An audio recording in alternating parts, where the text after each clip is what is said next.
Greetings to everyone. So, let's do the lesson Ode to Intimations of Immortality by William Wordsworth.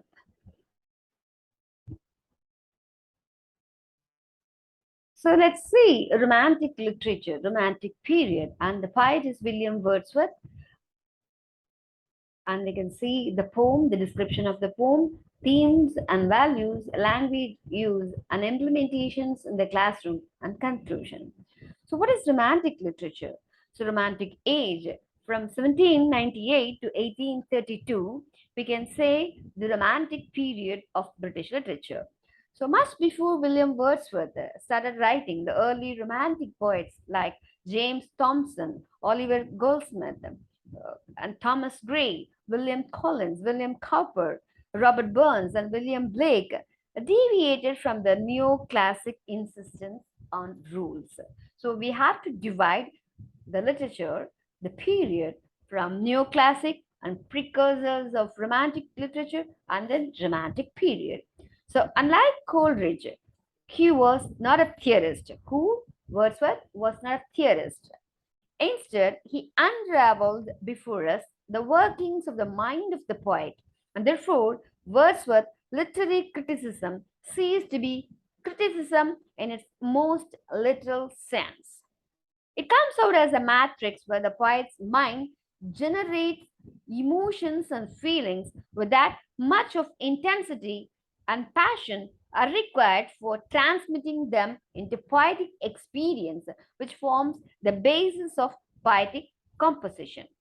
So, from this perspective, Wordsworth prefaced the second edition of Lyrical Ballads in 1800 can be seen as a poetic manifesto or statement of revolutionary aims. So, it is a fact that the French Revolution or the Napoleonic Wars and other social and political events did not initiate the Romantic movement but enriched its content. So the term romantic, however, first appeared in the mid 17th century English to describe what Chu and Altic called the fabulous, the extravagant, the factious, and the unreal. That is what the romantic, the very word expresses. So, however, by the mid 18th century, the term came to describe pleasing scenes and situation. What followed next was a prevalence of instincts and emotions over rationalism and common sense.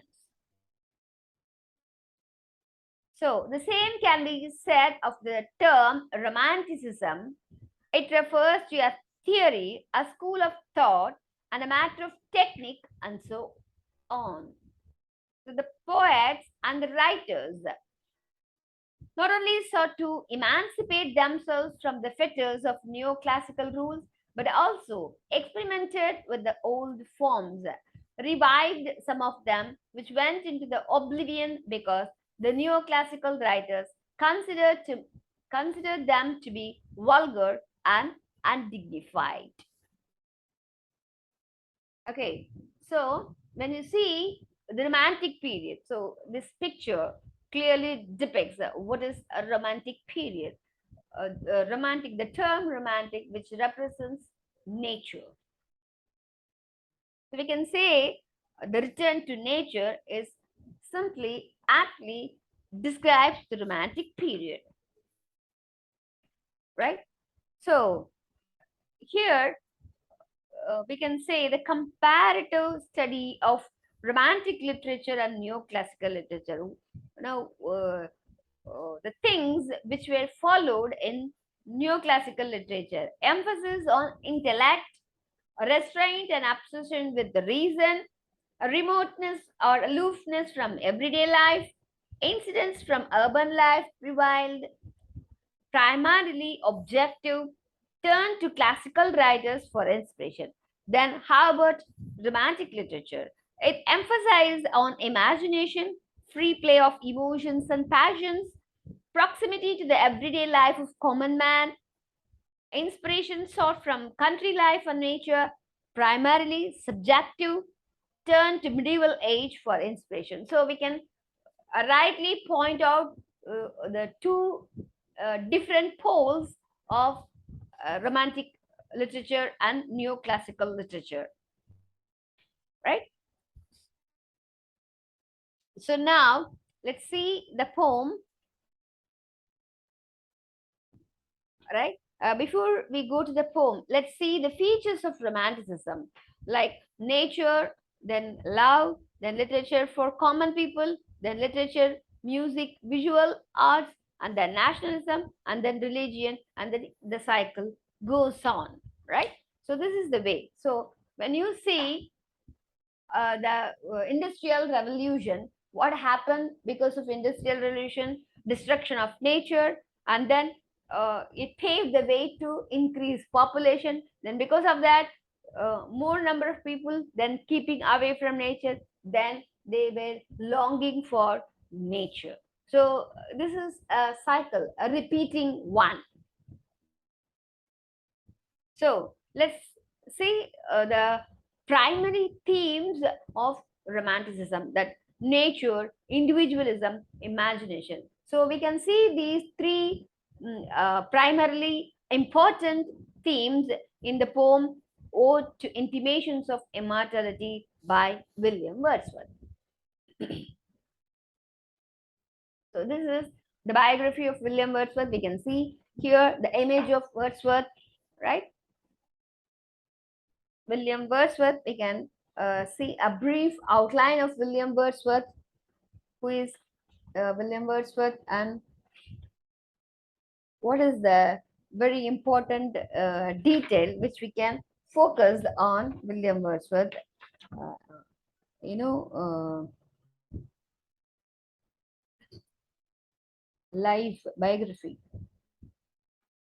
So, William Wordsworth, his lifespan, we can put it across that 1770 to 1850, was an English romantic poet who, with Samuel Taylor Coleridge, helped launch the Romantic Age in English literature with their 1798 joint publication, that's Lyrical Ballads. Though we have seen a number of reasons for the very beginning of Romantic literature, but critics accepted, after the French Revolution, the revolutionary thoughts influenced the British people too, right? The Romantic period starts after the publication of Lyrical Ballads in 1798. It was the beginning of Romantic literature.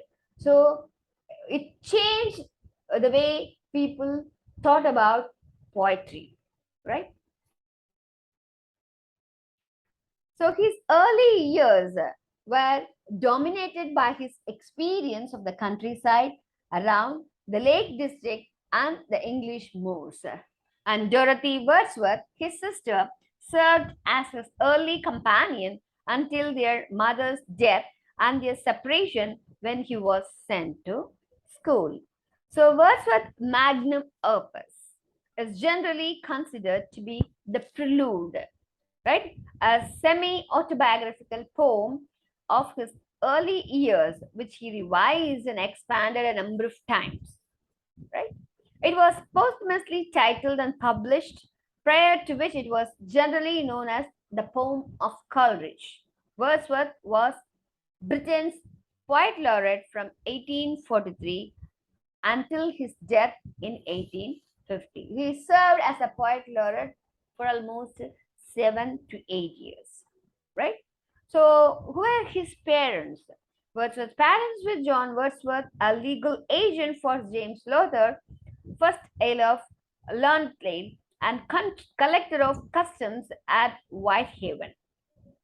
So, and his wife, Anne Coxon, right?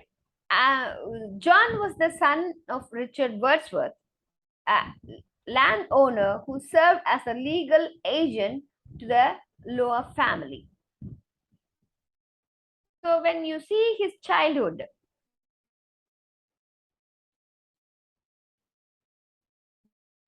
When you see his childhood, Wordsworth's father, although rarely present, did teach him poetry. So, including that of Milton, Shakespeare, and Spenser, in addition to allowing his son to rely on his father's library. Right? In addition to spending his time reading in Cockermouth, he would stay at his mother's parents' home in Penrith for extended periods of Penrith. Wordsworth was exposed to the moors and was influenced by his experience with the landscape, and Wordsworth and was further turned towards nature by the harsh treatment he received at the hands of his relatives. Right? And we can see here number of works, uh, uh, you know, uh, famous works of William Wordsworth: The Evening Walks, the lyrical ballads with Samuel Taylor Coleridge, Tintinnabee, the Prelude, poems dedicated to national independence and liberty, The Excursion, Peter Bell, Memorials of a Tour and the Continent. So these were the number of novels, number of works, number of poems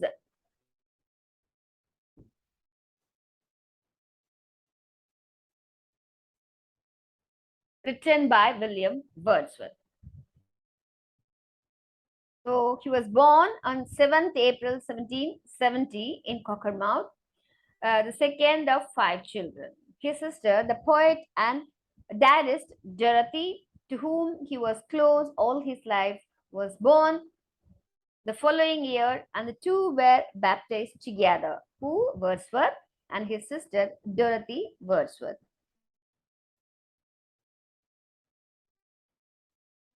Now, the prescribed poem, a word to intimations of immortality.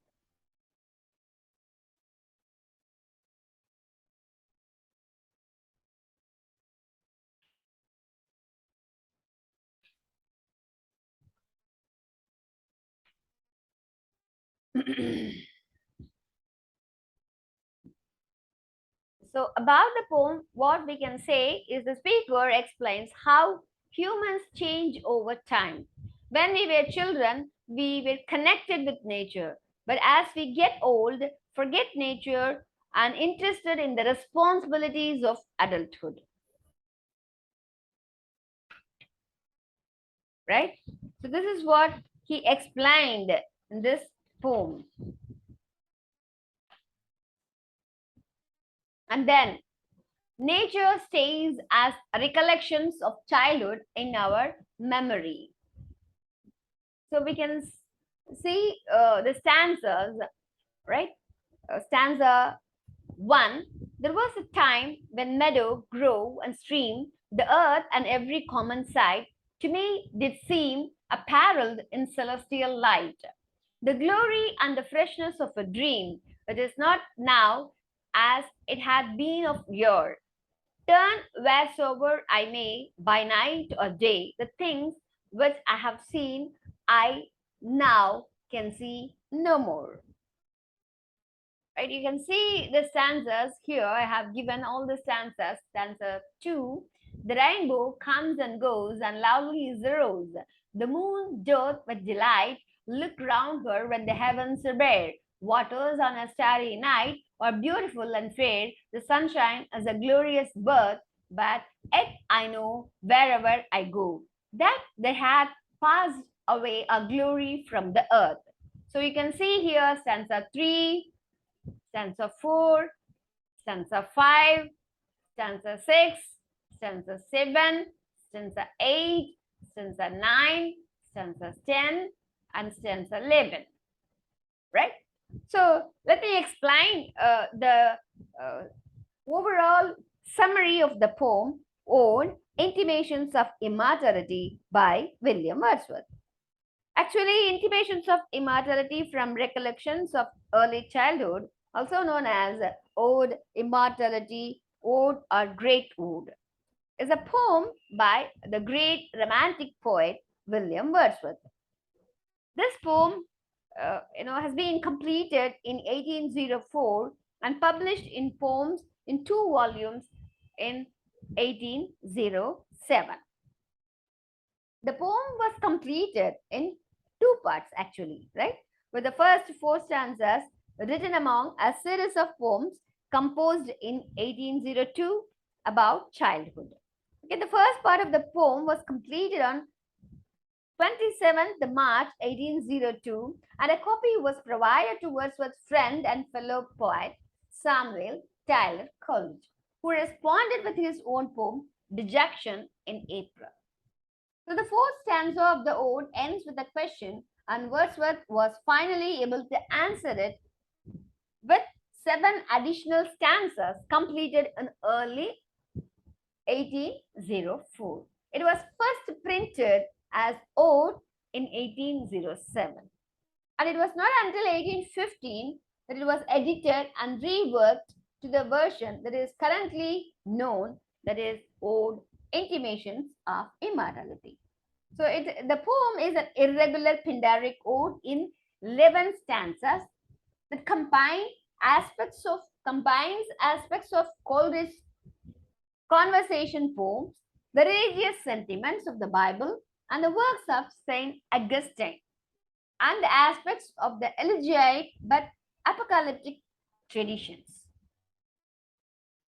So it is split into 3 movements. The first of 4 stanzas discuss concerns about last vision, right? The second of 4 stanzas describes how age causes man to lose sight of the divine. And the third of 3 stanzas, hopeful in that the memory of the divine allows us to sympathize with our fellow man.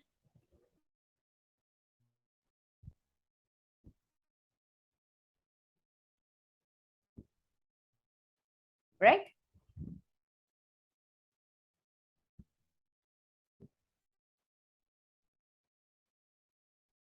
So we can see here that as children mature, they become worldlier and lose this divine vision. And the ode reveals Wordsworth's understanding of psychological development that is also found in his poems, The Prelude and the Tintin Abbey. Wordsworth's praise of the child as the best philosopher was criticized by Coleridge and became the source of later critical discussion. So modern critics sometimes have referred to Wordsworth's poem as the great ode and ranked it among his best poems, but this wasn't always the case. So in 1802, Wordsworth wrote many poems that dealt with his youth. These poems were partly inspired by his conversations with his sister Dorothy, whom he was living with in the Lake District at the time. Right?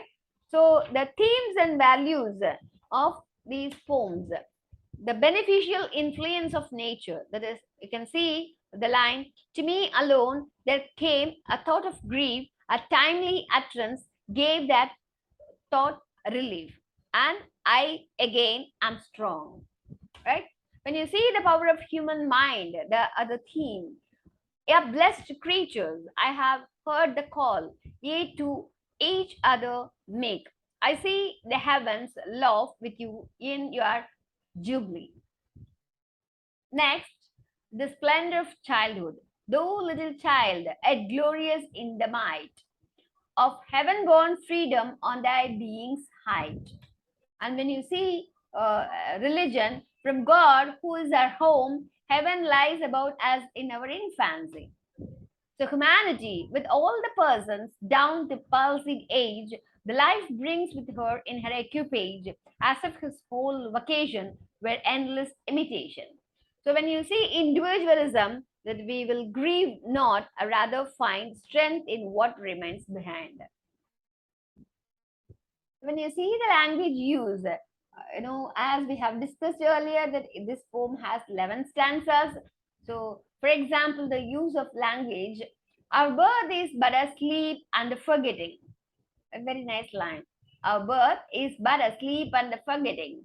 The soul that rises with us once life star, hath had elsewhere its setting, and cometh from afar, not in entire forgetfulness, and not in utter nakedness, but trailing clouds of glory do we come. From God, who is our home, heaven lies about us in our infancy. So, very famous lines are from this stanza. You can see n rhyme, in this stanza, the stream, seem, dream, and sight and light, and then may and day, year and more, and then the next stanza, delight and night, bear, fair, birth, earth. So you can also see the internal rhyme. It I know wherever I go. Failing from us, fallings from us, vanishings, right? Which be they what they may. So we can see the internal rhyme, right? Iambic feet. What is iambic feet? A pair of syllables. The first one unstressed and the second stressed. So we can see stressed and unstressed, right?